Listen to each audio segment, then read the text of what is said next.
pengalaman saya juga sudah cukup banyak, kemudian untuk bisa menjalin hubungan interaksi dengan sama istri juga sudah saya pelajari dari saya usia.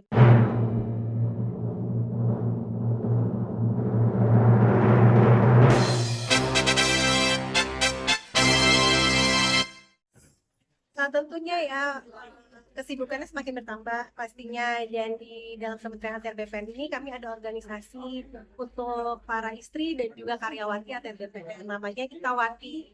Jadi ada satu organisasi yang saya otomatis menjadi pembinanya, dan kemudian juga ada organisasi Dharma Wanita Persatuan di mana situ saya otomatis menjadi penasehat untuk Kementerian ATR BPN. Jadi ada dua organisasi yang baru saya geluti semenjak suami saya menjadi Menteri ATR BPN, dan alhamdulillah menyenangkan bisa bertemu dengan teman-teman baru, dengan aktivitas yang baru juga gitu ya. Tapi pasti tentunya apapun organisasinya, organisasi yang saya geluti adalah memang fokusnya untuk perempuan dan keluarga.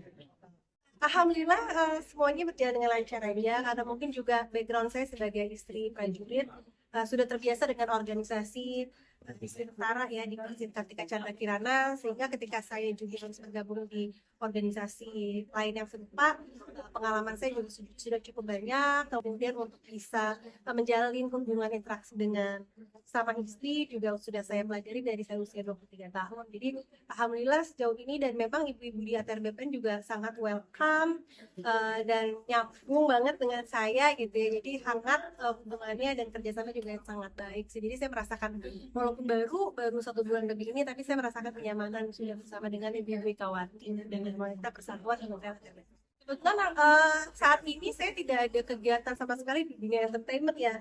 Jadi untuk masalah jadwal juga tidak ada apa ya perubahan gitu ya. Terus kegiatan juga tidak ada perubahan gitu. Tapi memang dari dulu pun apapun profesi suami saya, jabatan suami saya sudah ikut beradaptasi dengan kondisinya. Jadi pekerjaan-pekerjaan yang saya terima itu pasti selalu harus memprioritaskan keluarga, nama baik keluarga, dan juga tentunya profesi suami gitu. Jadi memang dari dulu saya sudah kurasi pekerjaan-pekerjaan yang bisa saya lakukan dan tidak bisa saya lakukan. Jadi memang udah terbiasa selama saya menikah hampir 19 tahun.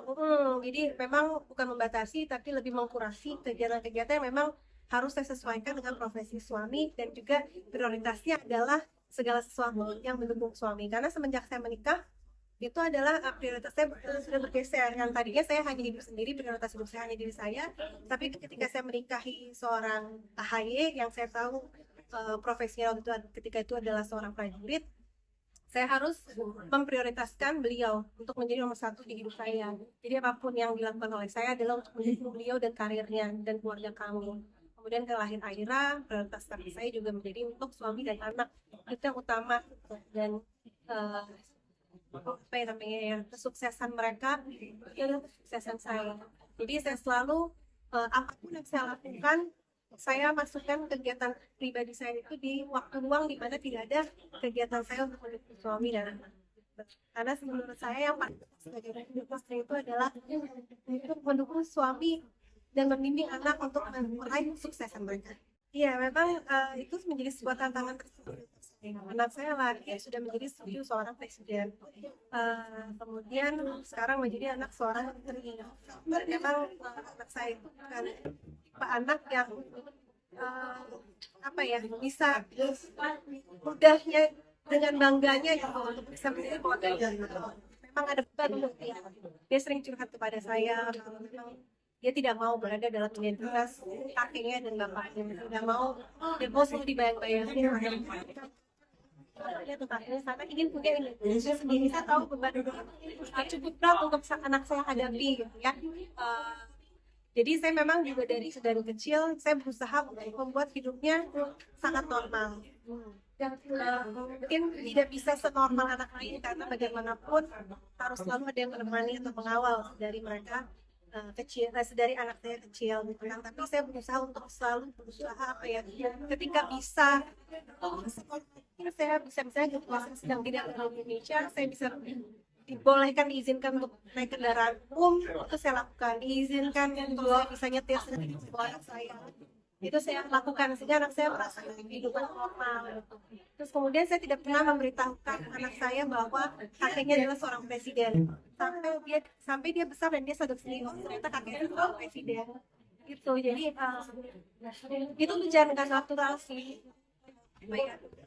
Karena itu tantangan juga buat saya seorang ibu untuk bisa membesarkan anak saya di keadaan yang memang tidak biasa, tapi tetap menjadi anak normal seperti anak-anak lain. Nah, tidak saya pernah kasih tahu, akhirnya akhirnya sadar sendiri. Gitu. Karena juga ya itu, karena Aira dari kecil selalu pengen kayak, aku pengen naik bus mami, aku pengen ini, tapi kan tidak mungkin kondisinya gitu. Jadi saya berusaha cari-cari kesempatan yang mungkin kalian untuk hidup normal. Nah, itu cara-caranya itu agak menantang. Kalau ke dunia politik, karena melihat bapak ibunya terus di dunia politik kan, dia menyaksikan langsung dan kadang-kadang mendengarkan langsung gitu ya, jadi agak antipati dengan dunia politik. Dia selalu bilang aku nggak mau join sekarang karena masih 15 tahun.